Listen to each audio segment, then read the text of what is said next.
And we're live with Rave Dave Edmonds. How you doing, bud? I'm good, real good. Yeah, Cool. Yeah, it's been a really very fruitful day, man. It's been really yeah, cool. A lot of people made some big progress this month, versus last month, and it's nice to know people are taking this shit seriously, and I'm not wasting my time. So it's yeah, always good, definitely. man. And the sun's not in your eye anymore, right? Yeah, sun's I was not in looking at my another eyes. The video. sun's Yeah, got out of it. Oh, you're watching, huh? Oh, yeah, wicked. I was checking them out. Cool. Yeah, the Definitely. sunglasses was pretty extreme. Normally that's when I go cook dinner Yeah, or like go work out or something, but today just powering through. yeah. Cool. So I checked out a bunch of your tunes, man. There's a lot of that stuff's really promising. Really? Okay, yeah. I'm not really too big of a fan of my stuff yet. Like I know some things I do have potential, but a lot of it isn't really where I want it to be. But I'm glad Yeah, I that feel the you same feel way like about you. my own music, man. Welcome to the Yeah, club. yeah, yeah. Definitely, definitely. Yeah, if you think you're the shit, then you stopped learning. So, Yeah. here I'm just turning your mic up a little. All right, there Okay. we go. Cool. But yeah, it's definitely you should always feel at least a little bit dissatisfied with your own music, I think. Okay, So that's good. That's good. yeah, Uh, that's totally healthy. So yeah. why don't you tell me a bit about like kind of where you're at in your life and like what you're hoping to get out of these sessions and stuff and Yeah, definitely. That's one thing I want to talk to you about. So first of all, I'm 23. I'm from Michigan. I went to Michigan State and I just graduated. Uh, and I studied accounting, which is just like straight business thing. And I moved into Detroit in the fall, and I'm going to start an accounting job. Um, and that's kind of where I'm at right now. I'm busy over the summer studying for some exams for accounting, and I'm back home just living with my parents, and then I moved to Detroit in the fall. Um, and so that's one thing I wanted to talk to you about, actually. I mean, I have a bunch of things written down about what I want to talk to you about. great. But one I of love them, the prep, man. yeah, That definitely. Word document made it real easy too, dude. That was I great. wanted to make it as easy as possible for you, so you could just like click and check them out real quick. Yeah, it's great. But one thing I want to talk to you about was kind of how like I think in one of the other videos you talked about it a little bit, but how you kind of there's kind of like an edge where like I mean you kind of like start off working just like a regular job, and then there's a point where you hit it, and then you're like, okay, now I'm 100% working musically. And I was just curious on how like you did that, and like maybe what you'd recommend for me, because like right now I'm starting to like a professional job, I'll be working like 40, 50 hours a week, and like how to balance that Yeah, with that music can and how that to can make definitely that take up a lot of your switch. music time. Yeah, Do you have definitely. any plans for a significant other? No, not at all. Okay, because trying to juggle all three of those is really Yeah, gonna be definitely. something. But Yeah, if you're ready to like, you know, have music be a kind of substitute for your social life, you can work 40, 50 hours and still do music. But if you're gonna try and have a social life and music and a job, it's a you're lot. gonna have to like not sleep or something. So somebody's Yeah. got to give there. Um, but you can. A lot of people like when I was starting, I was at school. Pretty much about as much as a full-time job, like between doing my assignments and being at school. And I managed to make it work with only one day in the studio a week, and I would have these, and that's kind of where I came up with the concept of daytime and nighttime sessions, right? So, Okay. during my weekdays, I would, spend time making bass sounds or spend time making beats or, making really sweet effects patches or, DJing little kind of bite-sized tasks that you can accomplish in an hour or two, and often that are a bit more recreational too. And then I would always have like Saturday would be my day. And on Saturday, people knew that if you wanted to go out with me on the weekend, it was Friday or nothing. And then Saturday, I would just like, you know, unplug my phone, unplug my modem. My roommate would go to work. I would literally have like no inputs whatsoever, no distractions. If I wanted to take a break, I would just like read or like meditate or something, but like not like, I wouldn't go, I mean, there wasn't Facebook or anything, but I wouldn't go on the internet and I wouldn't, you know, wouldn't, I didn't own a TV or anything. And, if if your time is at a premium, you can make it work. You just have to learn to produce quickly, so that you can finish tracks in pretty much, or at least get the creative part done in pretty much one session. So it's not impossible, but you're gonna have to be pretty disciplined about it. And you're also, depending on what you're doing, I don't know if you can listen to podcasts and do your job at the same time, but there's a lot of things that you can do to kind of fuel your mind, and help you to be still productive when you're not actually sitting down in front of the computer. Hmm. But I gotta say, the biggest thing, like all of my superpowers come from writing things down with a pen and paper, like not using a computer, but actually just writing things down with a pen and paper. And I know a lot of other artists who like swear by it, you know? So really, I recommend getting a journal, and writing every day if you don't already, in the morning. It'll take you like 10 minutes, but just try and just write as quickly as you can, and just get used to unedited output. Like no correcting, no going back in time, just unedited output. Just gas pedal, gas pedal, gas pedal, and get to the end. And then another thing I recommend, see, this is a Velcro to my robot arm, but getting a kitchen timer, having a kitchen timer in your studio. And if you know that you have a certain amount of hours to finish something, familiarize yourself with the steps. Always budget an extra hour at the end, and basically say, like let's say you have a 4 hour session. Say, okay, I got 3 hours to finish this track. You know, half an hour here, half an hour here, half an hour here, half an hour here. Go. Just kind of parcel out your time. Like figure out what the steps in your recipe are, parcel out your time, and then just like give yourself really strict time constraints.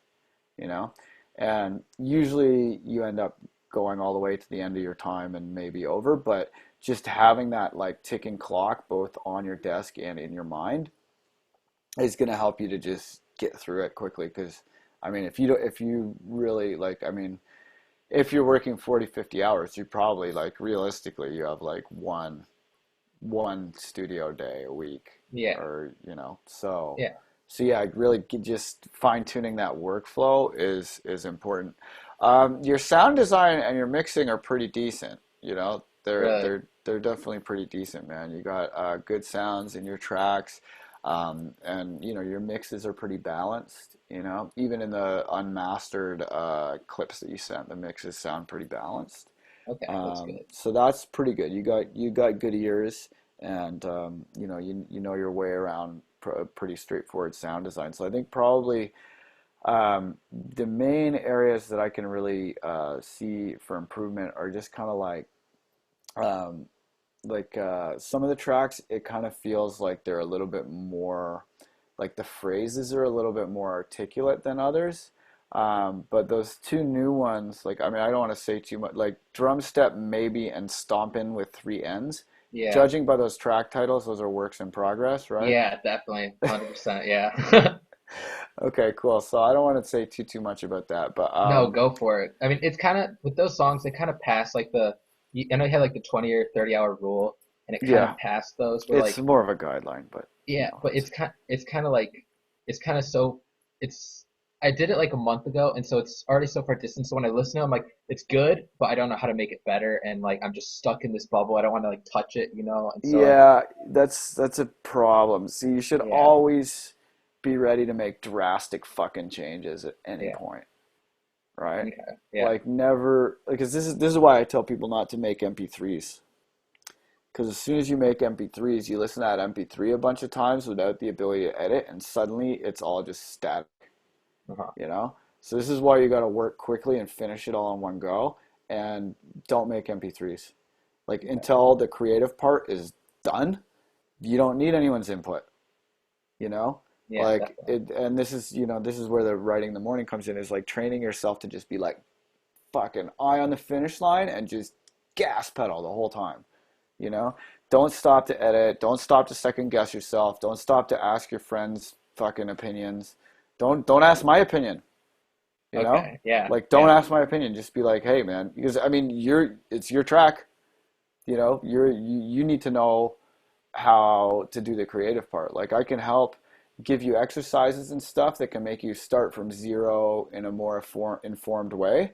But if Mhm. you're halfway through something, nobody else's opinion is valid. Yours is the only valid opinion until the creative part is done.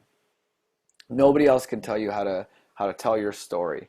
Nobody else can tell you, like, I remember when I was in school, and I'd write papers, and it'd be like responding to a piece of philosophy or whatever, and my prof would always be like, look, you got to stick to what you're an expert in.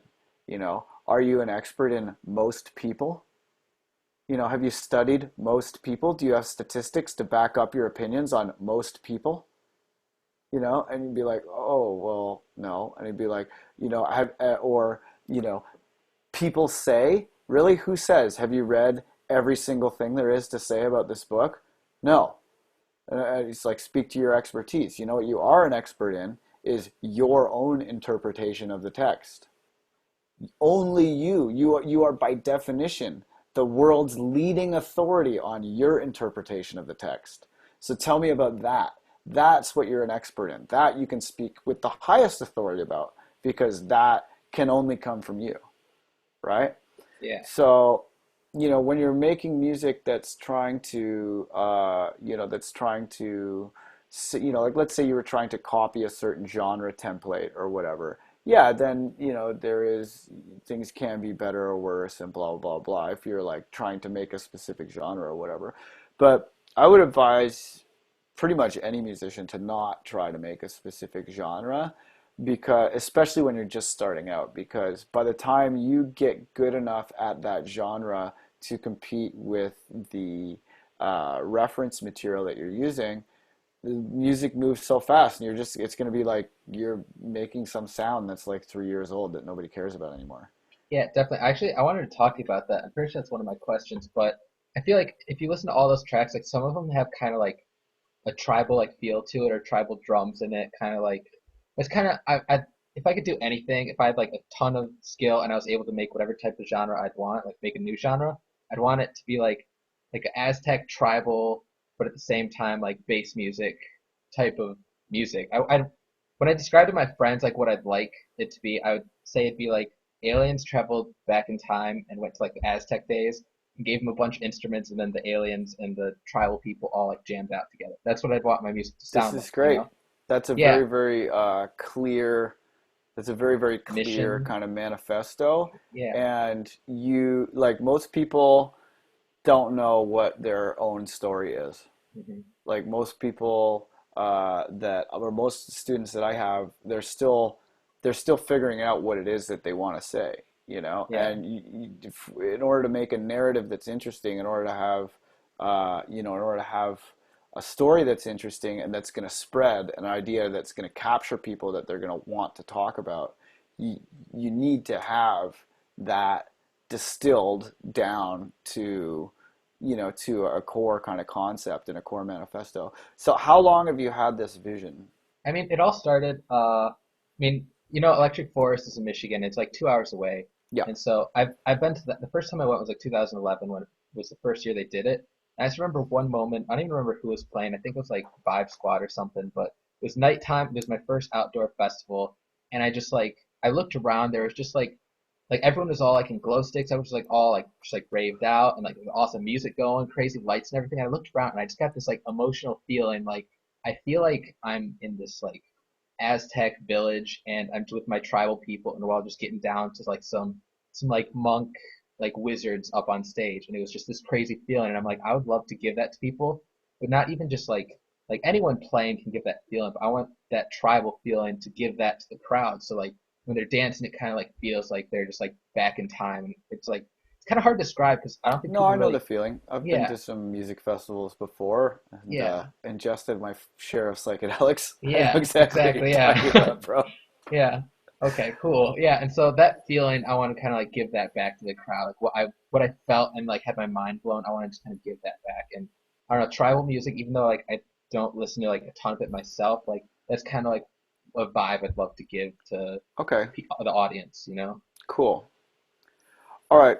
Well, so if this is kind of where you want to go Hmm. with this current alias.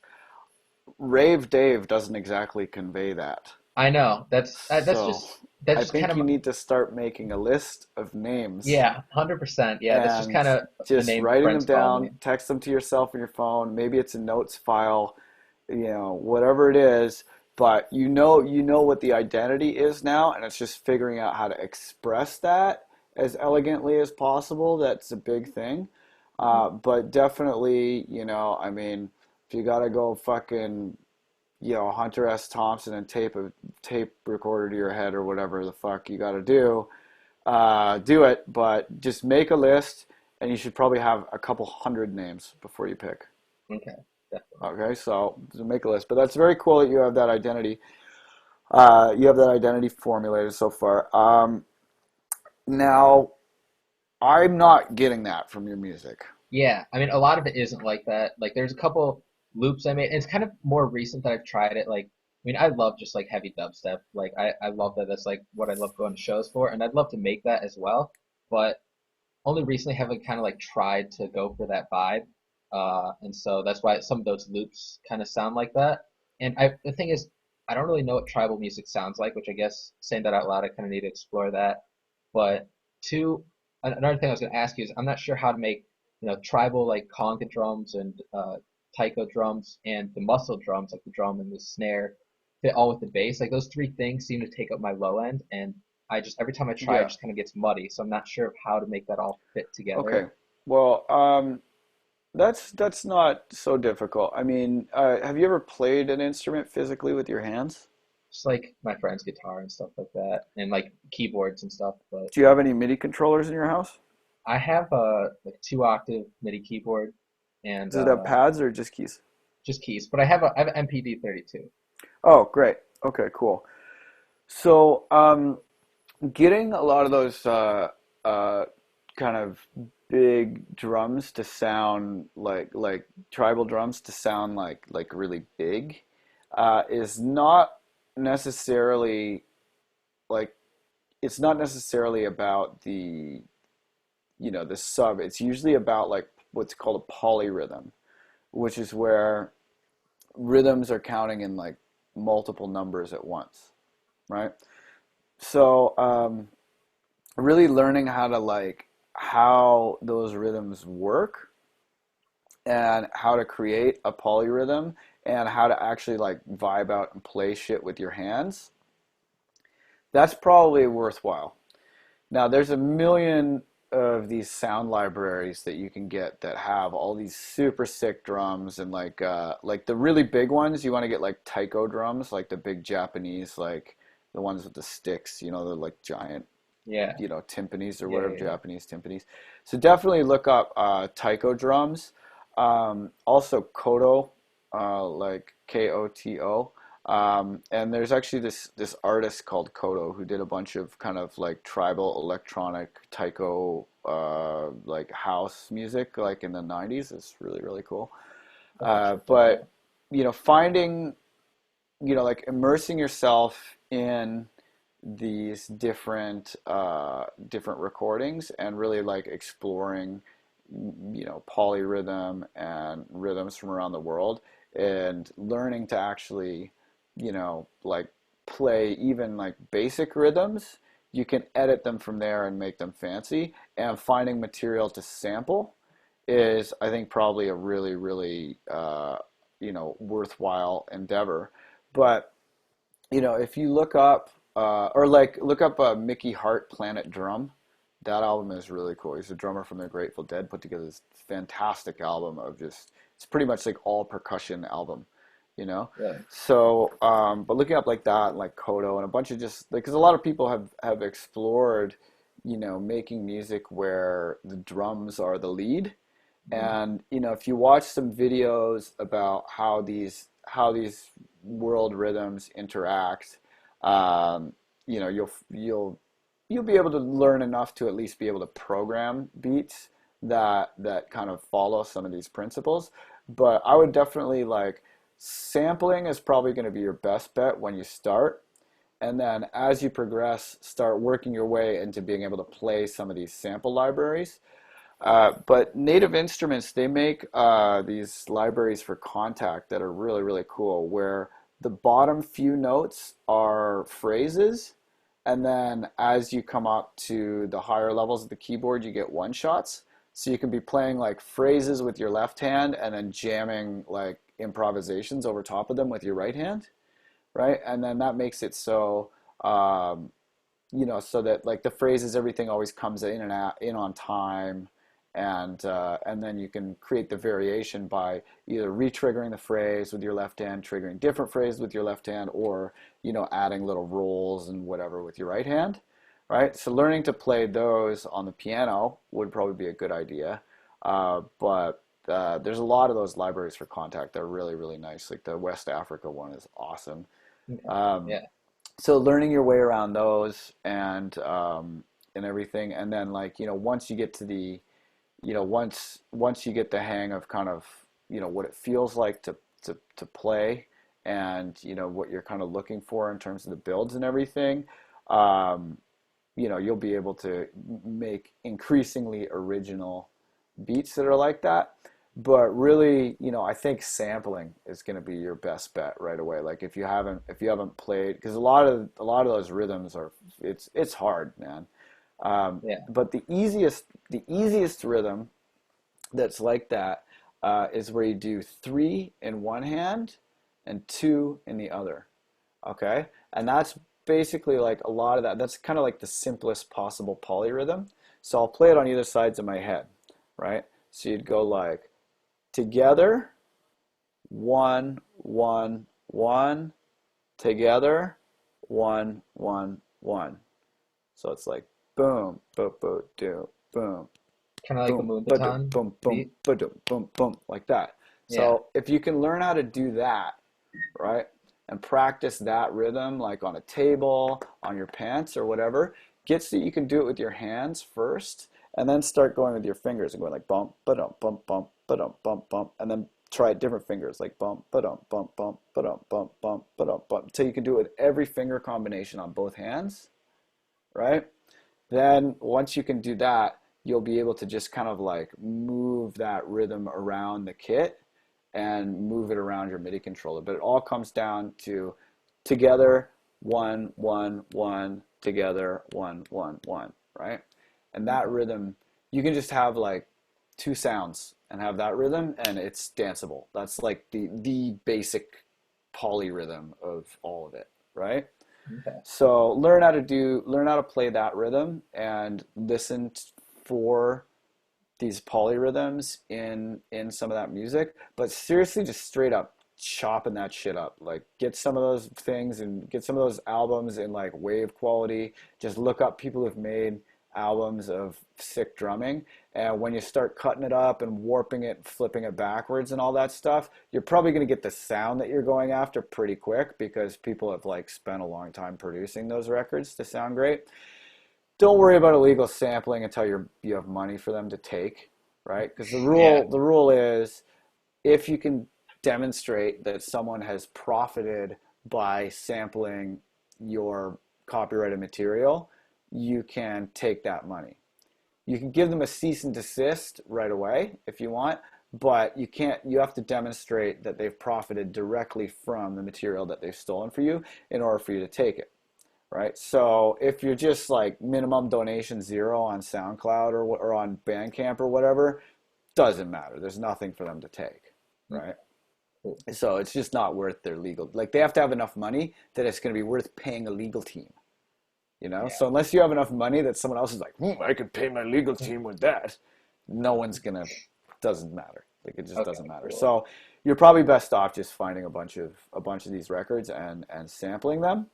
But learning the world rhythm and getting some of these sampler multis, like the Ableton Tycho one is really good, and then there's a bunch of other ones in Ableton, and then the Contact libraries, like the East West library and stuff, is really going to help. But definitely start by just jacking samples. Like listen to a bunch of those records and be like, oh my god, that sounds so awesome, and just steal it.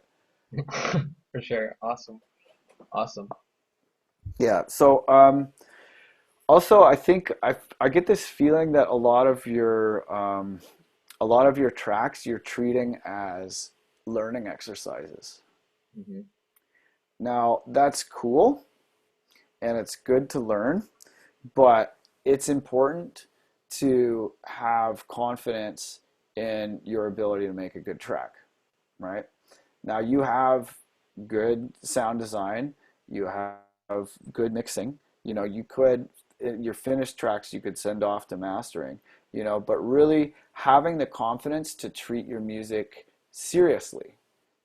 Like I get the impression that you're a talented, smart guy who's tinkering, you know? And the thing with tinkering is you can do it for as long as you let it go. You can tinker the whole rest of your life, right? And really what makes the difference between tinkering and making a track is, you have to feel like you don't just have something to gain, but that you have something to lose, right? Because just the way the human mind works, it's called the sunk cost fallacy.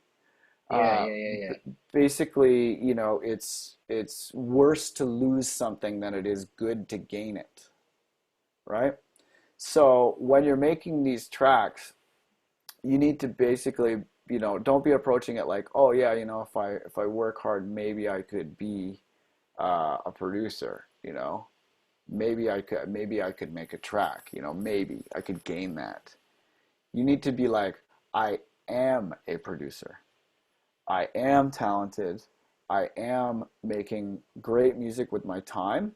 And if I sit down in the studio and fuck around, I am losing the chance that I had to make a track that is going to propel me forwards as a producer, right? So you need to make that decision in your mind, because Rave Dave and trying things out is cool, but your music is really good. You have talent, you have skill.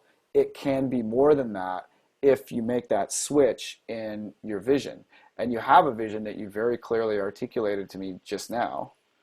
You have a vision, so you need to train yourself to see what isn't there. That vision is real. There is a place in space and time where that vision is real. You need to take things out of the way that separate you and that place. Like in, whatever alternate fucking universe is, there's a version of you that's already there. You need to be like, wow, what went wrong in my version of the universe? How can I get rid of that? I need to get there because that place is real. I can see it. I can hear it. I just need to get there, you know? Yeah. So really, you definitely got to do a bit of soul searching. And I think like, writing in a journal is definitely a really, really big part of that. It helps you to take this whole shit a lot more seriously.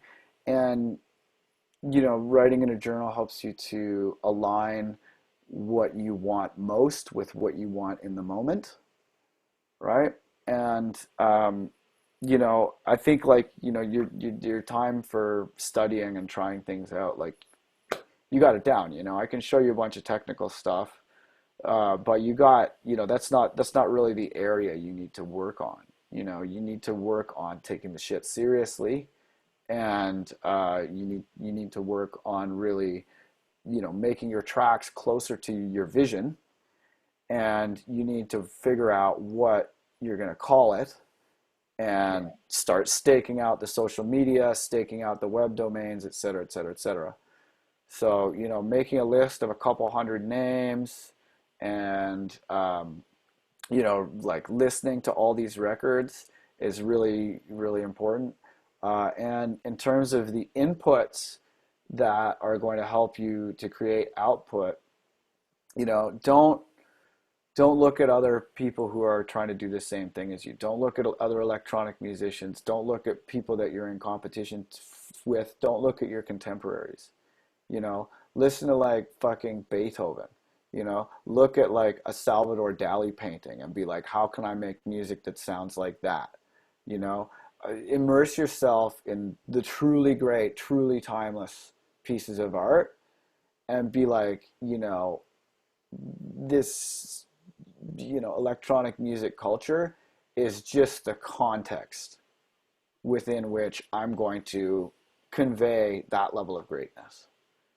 Focus on what is truly great and see the milieu in which you're situated as just a jump off point. That's just where you came out of. You emerge from there and blossom beyond what is expected or what is typical of that cultural piece of landscape. Like, you Yeah, need to focus on emerging and flowering beyond all expectations, and you can only do that by you know respecting your own talents and respecting your own potential, and by immersing yourself in truly great art. definitely, man. Damn, it's very inspirational, dude. Uh, Your yeah, tracks are good, you're organized, you seem to want to take this shit seriously. yeah, I mean, I do. Yeah, it's just haven't. There's just like that gap, between what I want my stuff to be and where I'm at. So I definitely agree, man. Well, you should take it seriously, because I mean, you just, it's a matter of setting the time aside and really being like, yo, we need to get to the fucking point B. You Yeah, really need to, like, you need to feel that fucking just burning. So I don't know. I mean, I don't. Did you do the contract with yourself thing? contract with myself. Did you Is did you that? watch? You've watched my workshops? Yeah, yeah, yeah, yeah, yeah. Okay. Well. I was at your Chicago workshop actually, Oh, cool. a little Cool. while ago. Okay. So Yeah, have you watched the ones online? yeah, yeah, yeah, Okay. yeah. I Yeah. haven't seen it in a while, but the contract thing I think rings a bell though. Yeah, Yeah. Basically, this comes back down to what I was saying about having something to lose, which is part of why this works so well. When you write down, like, let's say, you want to have your new alias and an EP done by December 31st, let's say, right? So you would write down an agreement with yourself to do that by, December 31st, which means, you have to have, you know, one track done per every 2 weeks, or whatever you think you can do. Have one track finished every 2 weeks. Uh, you want to have 8 tracks and cull it down to four for the EP. You always need too many tracks. And if you're trying to write just, you know, 3 tracks for a 3 track EP, it fucks your head up. You start editing too much and overthinking everything, right? So shoot to write, if you're doing a 3 track EP, shoot to write 6 tracks, you know? But four is kind of the magic number for EPs. So I would shoot to write 8 tracks. So you'd got to have your alias done, have your alias branded by November 31st, or by, I guess maybe, or let's actually probably be a little more ambitious to that for thinking of the name, but you don't want to rush it too hard. But anyway, you get what I'm saying. You set out a yeah, rough timeline for yourself yeah. where there's achievable goals and steps along the way where you can say, here's this due date, here's that due date, here's that due date. Break it down into fucking steps and put the plan up on your fridge or on your bathroom door, or like somewhere that you're going to be confronted with it often. Okay? You want your friends to see it, you want your parents to see it, you got to see it. So it's got to be fucking real. Take a photo of it, put it up on your Instagram. It's got to be real fucking embarrassing if you don't do it. Okay? Yeah, So you got to definitely. lose face to yourself and all your friends. And, and if you put the intention into your own life in that way and out into your friend circle, and if you're at a house party or whatever and someone's like, hey, Dave, what do? You got to be like, I'm a producer. I make electronic music. It sounds like aliens coming down and visiting the Mayans, and they're having a party. It's awesome. There's fucking blood drinking and that elbow rubber ball game and the whole thing, you know. Yeah, yeah, But yeah, definitely, like, that should be your answer. You gotta be like, that's you gotta invest in this vision so that you have something to lose, not just something to gain. Because right now you're acting like you have only something to gain. Yeah, I definitely see that. Yeah. Okay, cool. So do you have so what else do you want to cover? Do you have any like project folders you want to go through or I mean, I do, but at the same time, like, I feel like I'd rather talk about other stuff just because I feel like my projects right now aren't as good as I would like them to be. And if I was to show you a project, I'd like it to be like, yo, like, check this out. It's really awesome. Instead, like, I just kind of wanted to show you, like, where I'm at, which is kind of where come those on, don't songs be are such a princess, man. What, No, you afraid I'm gonna think you're not cool? no, but I mean that drum step was probably the best thing I've made so far. And I mean it's cool in some ways, but at the same time, like it doesn't feel as. I mean, if you listen to that, like the first half of the Stop intro, second guessing yourself, homie. I like the first half of the intro and stuff kind of sounds tribally, and then it kind of does like a complete 180 and goes like to really hard music, you know? But, like I kind of like them both in their own ways, but anyway, Usually the tracks that you think are your best, nobody else does. yeah, It's very true. yeah, That track just sounds like in progress to me. Like I hear a bunch of promising ideas, yeah, but the transitions and the flow of it, it still sounds like totally in progress, you know? yeah, Whereas like Beaver Fever sounds like it makes sense. It's like all the transitions are working, the vibe works, it's very clear what you're going for. Like you put that on, I get it right away. Whereas yeah, I think the drum step track you're not communicating as clearly as you could be, yeah, yeah, you know? definitely. So, but I mean, it's like, you know, it's like that with most tracks. All my tracks, my favorite fucking tracks, probably none of my fans would even recognize the names of. They're always just like, if next, you know. Like I don't Yeah. think, none of my tracks that I fucking love are the ones that other people like. They always like the real fucking dumb ones, you Yeah. know. But I don't know. But yeah, I just don't even worry about it, man. Like don't. You should be confident. Okay. Yeah. You are a talented person. You're making good music. You should be confident in your music, and you got to recognize that like mistakes are what learning looks like. And when you want to learn, you should go out there and make a bunch of mistakes. You know, and it's better to make 10 tracks as quickly as possible to get to that really fresh, perfect one track than it is to try and just work on one track until it's like the best fucking thing that you can make.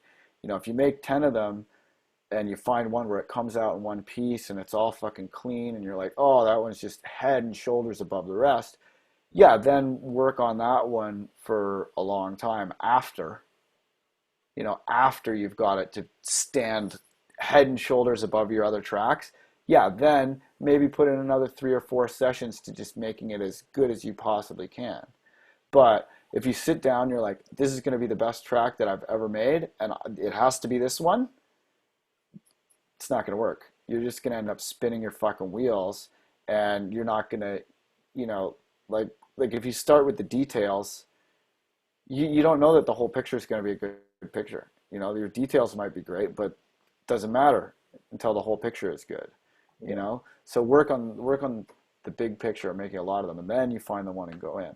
But definitely, like, don't yeah, don't worry about like it being the best track that you can when you send it to me. Just give me a project folder so we have something to work with. Okay. You know. Um. Yeah. There's one thing I want to talk to you about, which kind of might relate to the project folder, but I mean, I've tried making a couple songs with friends, and most haven't turned out very well. They kind of just like end up being like a couple of drums, and we kind of just like we're kind of like maybe a little too sensitive with each other to like be like, okay, let's try this. But how do you collab and like make it successful? Like I know you've done a bunch of collabs with a bunch of different people. Like, do you guys kind of sit down with nothing and start doing it, or does like one person bring like, hey, here's part of the project, like let's make this awesome, or Usually we just sit down with nothing and start. Mhm. And I mean, the way I work is just always making very drastic changes all the time. and I'll like, I'll rearrange a track like pretty much every session. I'll rearrange it at least once or twice. And what I like to do, like when I'm workflow wise, is I'll get a dope beat with risers and splashes and little zaps and like, all the little incidental noises.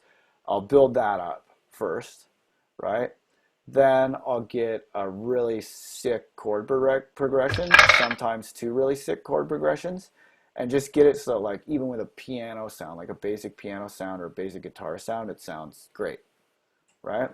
So the notes are right, right? Then from those notes, I'll jam until I get three melodies that can all play on top of each other, but also sound good each by themselves. So I have three hooks that can interlock, right? Then I'll take those three MIDI files, get rid of the chord progression, and keep throwing them through different voices and different voices and different voices until each one of those hooks, there's like 8 versions of, with like 8 different patches, and any one of them is sick enough to stand by itself, and they can all also go on top of each other. And then I'll arrange the track, usually with the chord progressions in the breakdown. The hooks take turns through the first drop, and then the second drop, the hooks are all on top of each other. And Okay. then plateau, outro, done. Awesome. Yeah, but yeah, so that's usually how my workflow goes. And most of the time when I'm working with other people, usually they'll adopt that workflow, and then we basically are like, okay, let's dig. Let's both just dig hard for patches and try and find like the sickest possible sounds that we can have.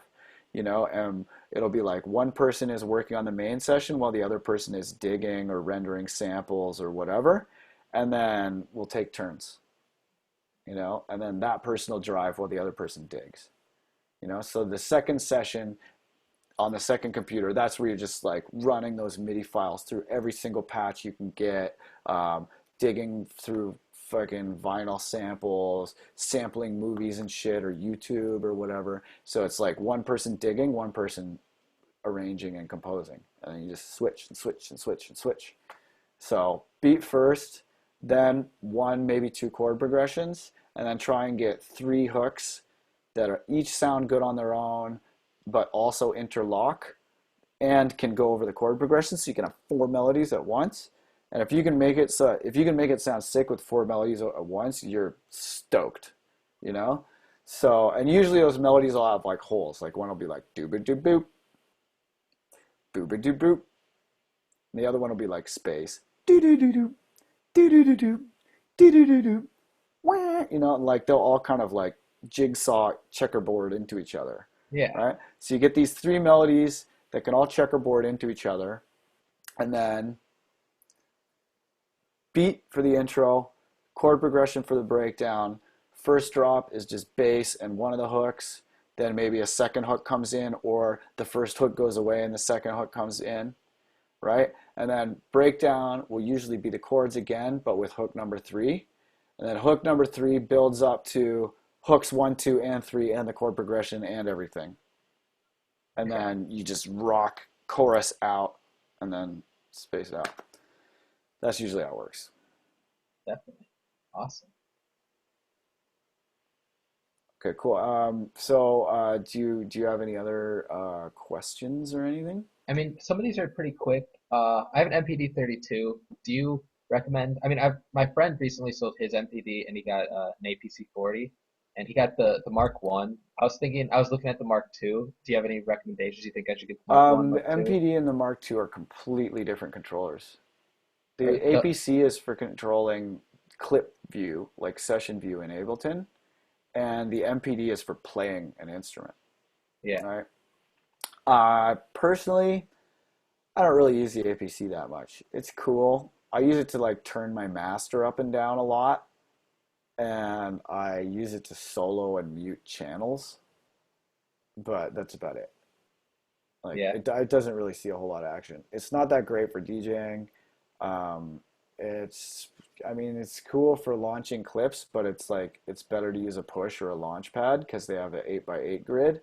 Mhm. And I don't know. I mean, I sometimes use it when I'm recording myself. Like, let's say I'm like recording a vocal, I'll have it there next to my vocal mic, but that's where it is. It's like next to my vocal mic. Like I don't really mix with it or anything. Like I use push for pretty much everything. Yeah.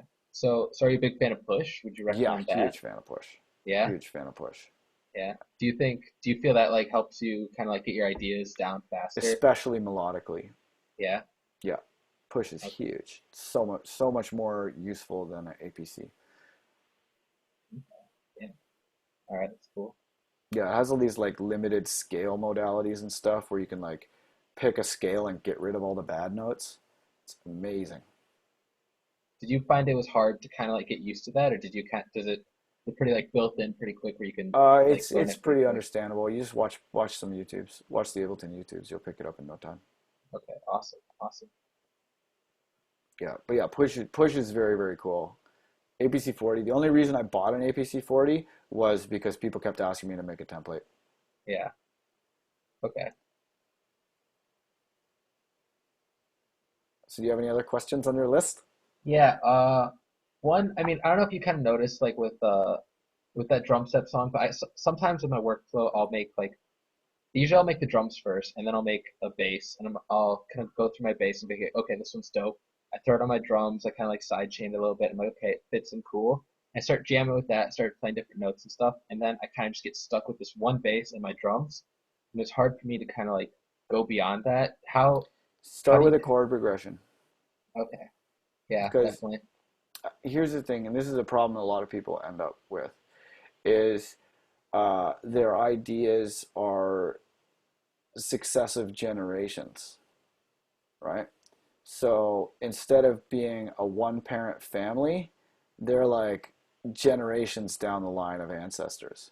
So idea A leads to idea B leads to C leads to D leads to E, etc. Right? As opposed to idea X leading to idea 1, idea X also leading to idea 2, idea X also leading to idea 3, idea X also leading to idea 4, right?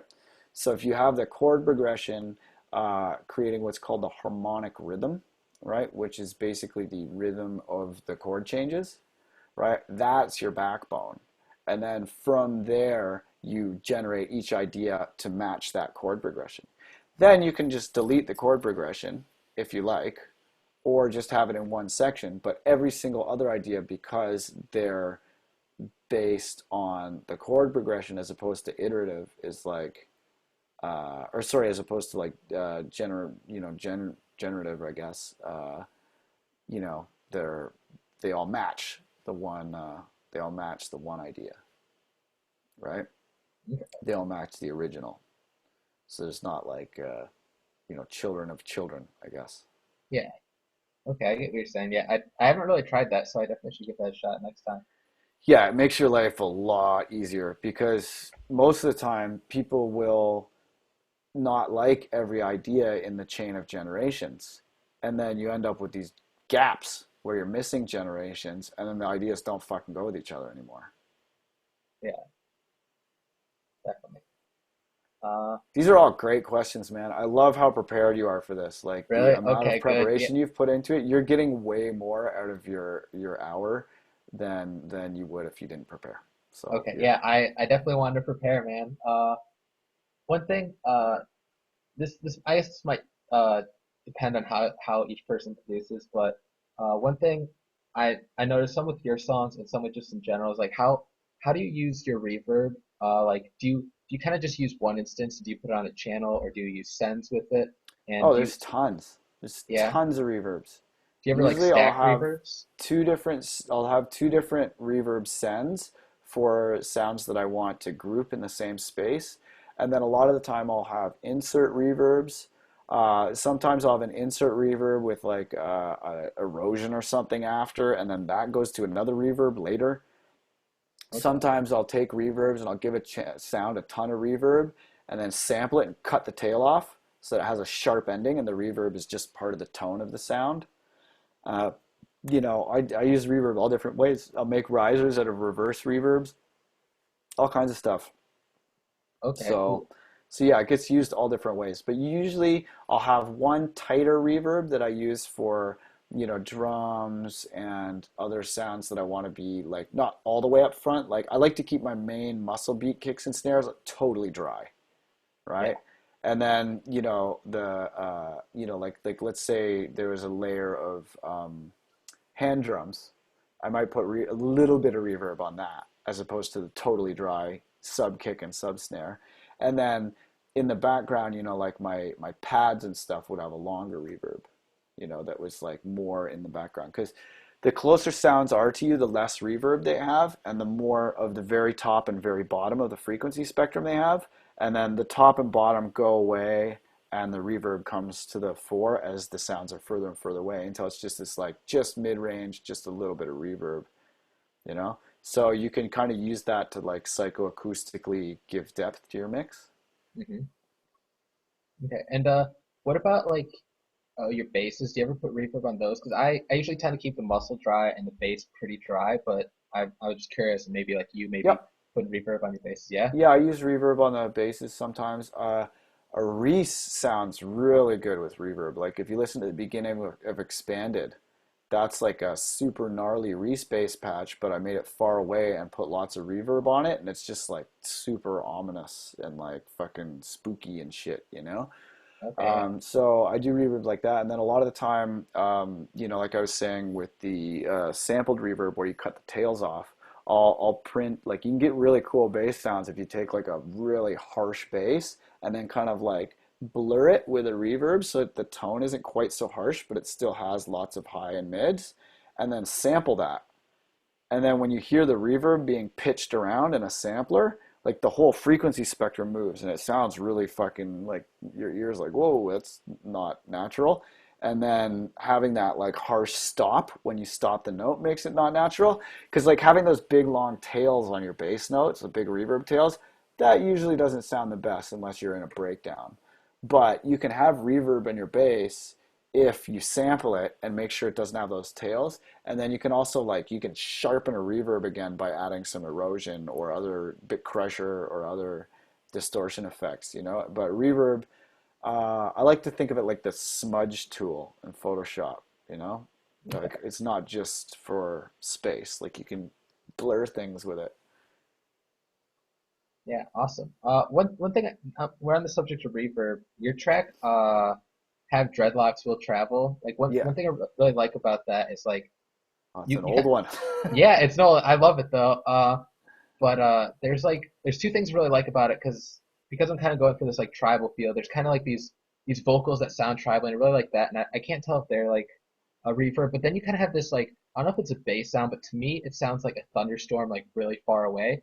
And so it's something like I feel like it's reverb heavy, and I kind of like that, and it's kind of in the background. I'm just curious, like maybe if Yeah, you you know remember what? what you Okay, did. this is gonna really make me sound old, Yeah. but let's just see where are we at here. I'm gonna see the okay. No, it was what was it called? Let's see. Oh my God! Wow. Okay, look at this start date on this. And I'll share my screen. This is really funny. Okay, do you see the start date on that? Where is it? Uh, Uh, February February 2000. 1st, Oh 2004. shit. That's when I made that track. Yeah, it was in Cubase. So That's yeah, that was awesome. definitely a long time ago. Yeah. So I forget if I even have an Ableton version of that because we might be able to go through the project folder. Um, let's see. Yeah, because this track went through. It started for this remix for this band who totally stiffed me. That's Okay, nice. where are we at? Oh, Ableton project.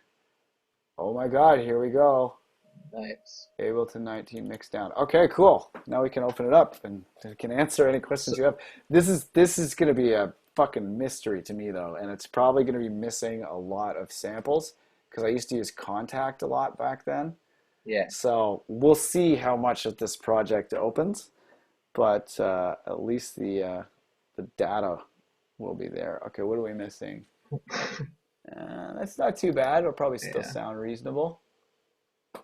Now that 1 through 19, is that you just kind of like saving it kind of like progressively as you went on, like different Yes. changes? Yeah, Nice. always make tons and tons of versions. See, and you can Okay, see yeah, here I'm cool like, ride thing, last one with insert silence. massive is right before I delete a massive. Insert silence, remove silence, mix down. I'm always labeling them like what I'm doing. And I've been, kind of like,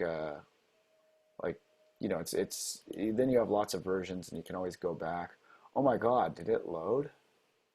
I think it did load. Okay, let's see what it sounds like. Okay, this sounds pretty reasonable. Okay, so what sounds were you curious about? I'm trying to think. I think it's, I mean, I don't want to say like drop or anything because it's not like that, but it's kind of probably like think maybe 1 minute in.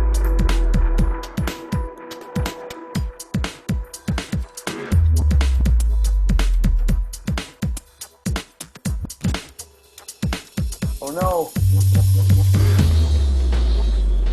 Oh shoot. It's not good. Okay, so we got, what's this? Loop. Oh, poo. Please don't quit. Oh, nice. It listened. So you just have to ask it nicely. It's like a serious programming error, but you just gotta be like, no, Ableton, please, man, we're cool. Please don't do that. Yeah, so this is backwards. That's just a sample from some weird record. It's a backwards noise, and then I think just, oh wait, what's this? This might be that thunder noise. It might be that, yeah. Yeah, it It's just seems like it's a reverb. Yeah, see, I got a long reverb and a tight reverb, like I was saying there, and then sub drop. I think there's just lots of things going to a dubby delay.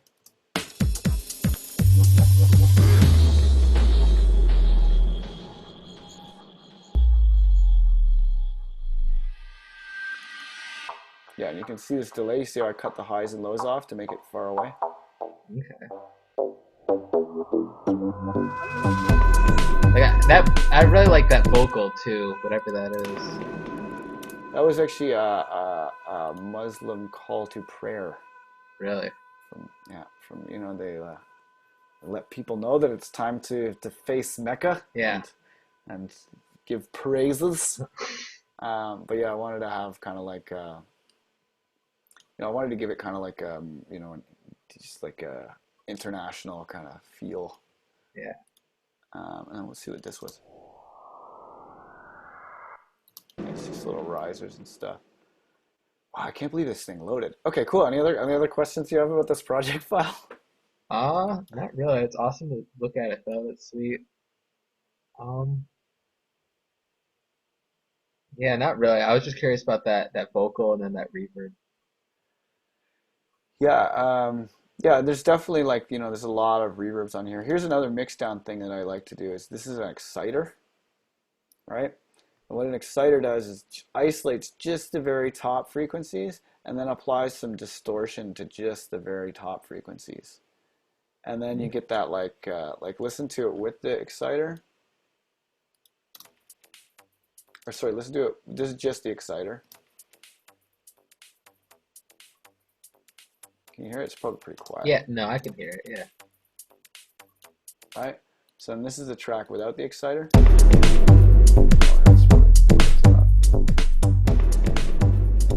Right? Now listen to it just. I'll turn it up a bit so you can hear it.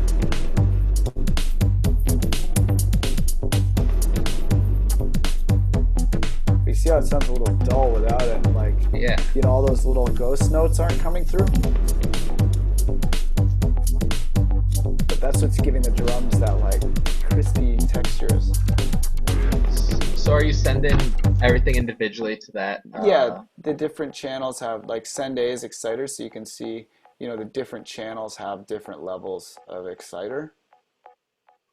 going to them. Okay. So yeah, and then some of them have no exciter and some have some, but it's a really good way of kind of just, especially with percussion, to get all the tops of your percussion to like crisp up and sound nice. Okay. Awesome. Yeah, so that's definitely a really useful technique. Yeah, and then this bass line here you can see is actually I've sampled myself, I think, this one. Oh no, wait, it's just fairly normal.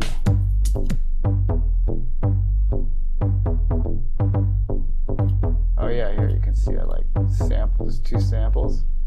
They're looping, but those are like I made the I made this sample, and then I'm like switching between different samples.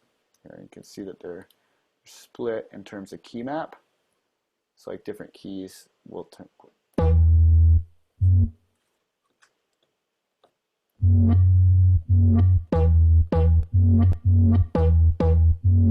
Right, so those are Yeah. different patches really.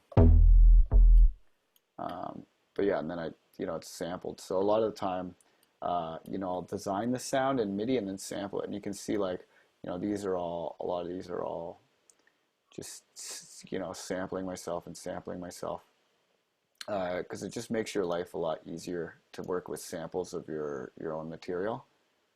Hmm. Yeah, so a lot of that's made by resampling. Wow, I can't believe it opened. Yeah, it's awesome. It's like fucking, it's literally like 11 years old. Jesus. God, I'm an old man. All right. Any other questions about this tune? We good? Yeah, I think we're good on that tune. Okay. I just want to ask you a quick tip. Like when you take acapellas and you try throwing them on tracks, like on your mixtapes, you did that. I feel like you did that a couple times. It's really sweet. How do you like get the acapella to sit well with the other song? Like, do you have any You tips? Do you listen like? to the original and you Mhm. make sure to get the timing exactly like it is in the original, right? Okay. So I often will take the original track and I'll warp it to match my track, and then warp the acapella to match the way the acapella feels in the original track, and then take the original track out, right? Because the timing is just as important as the mix, Yeah. right? Then I always make sure that the track I'm going over has room for an acapella, because they don't always have room. Yeah. And do you try and keep it like center? Do you keep it wide? Do you kind of I hyper bit usually or just put keep it the mix center? that it had. Sometimes I'll add extra width if there isn't enough width, like if it's a really old record. I'll add extra width by making a mono stereo split and then giving some additional processing to the wide signal. But typically, if you're playing it over a fairly minimal beat, it'll work. And then if it's, a lot of the time I'll cut it to make it work just by like rhythmically rearranging it to kind of smooth out the problems with it. But yeah, so I'll rhythmically rearrange it, or I mean, I typically just, you want to find the acapella that fits naturally and not try and force it to fit, right? So Hmm. usually for every version of a track of mine that I've mashed up with an acapella, I've tried it with 20 others, Yeah. right? And then I found that one that that's the magic one, you know? But I generally, just in all music making, try and do what is effortless, and never try to force things. And that's why, I'll make like a ton of these beats before I find the one that I'm like, that's the one I'm going to finish, or that's the one that I'm going to like really finish, like I'll finish Yeah. them all, but some of them I'm like, oh no, that beat was good. Okay, I need to find a rapper and then fucking, elaborate upon it, like it'll be finished as a beat, but not as like a single, you know? Yeah. And like, because taking the difference between a track that's done and a track that's a single, that's it's a lot more work, right? But I'll make a lot of tracks before I'm like, that's the one that's going to be the single. I'm going to put an extra fucking 3 weeks of work into that one track, you know? Yeah. Um, So yeah, I typically, and I'll try like a ton of acapellas before I use that one. And that's kind of where the whole system of 128s and everything comes in, right? Is like you want to find just the right sound. Like sound choice is so much more important than mixing, you know? And all, and trying to force things is just, it's never a good idea. It's never a good idea. You always want to find the thing that's effortless and find the thing that feels like cheating. Any other questions? I think you might have answered everything on my list. Okay, cool. All Yeah. right, man. Well, hey, uh, I'm really looking forward to next month, man. You got a Yeah, lot of definitely. potential. Definitely. Thank you, man. Thanks. It was a Cool. I pleasure think talking to it's you. probably going to be the third weekend next month because of Burning Man and the wedding and everything. So it's going to be pretty Okay. Yeah, pretty intense. congratulations on that. Thanks. Lots of Yeah. love, man. That should be fun. Yeah, lots of love, man. Okay. All right. Yeah. Well, I'll talk soon and Yeah. don't sleep. Make Yeah. lots of stuff. All right. Definitely, man. Cool. All right. Peace. Peace out.